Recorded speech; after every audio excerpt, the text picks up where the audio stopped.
നൊയമ്പുകാലം, വിഭൂതി കഴിഞ്ഞു വരുന്ന ശനി.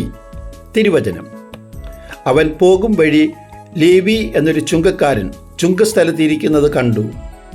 എന്നെ അനുഗമിക്കുക എന്ന് യേശു അവനോട് പറഞ്ഞു. അവൻ എല്ലാം ഉപേക്ഷിച്ച് എഴുന്നേറ്റ് അവനെ അനുഗമിച്ചു.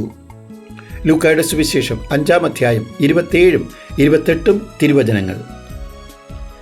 വചനം പ്രസംഗിച്ച് നടന്ന യേശുവിനെക്കുറിച്ചും യേശുവിൻ്റെ അത്ഭുതങ്ങളെക്കുറിച്ചും ലേവി എന്ന ചുങ്കക്കാരൻ കേട്ടിട്ടുണ്ട്. ഒരു ദിവസം അവൻ കാണുന്നത് യേശു തൻ്റെ മുന്നിൽ വന്ന് നിൽക്കുന്നതാണ്.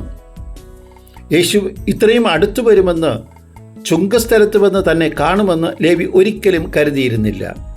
ലേവിയുടെ സന്തോഷം എത്രമാത്രമായിരുന്നു! അടുത്തു വന്ന യേശു ലേവിയെ സ്നേഹപൂർവ്വം നോക്കി. യേശു ലേവിയെ തൻ്റെ ശിഷ്യത്വത്തിലേക്ക് വിളിക്കുകയാണ്.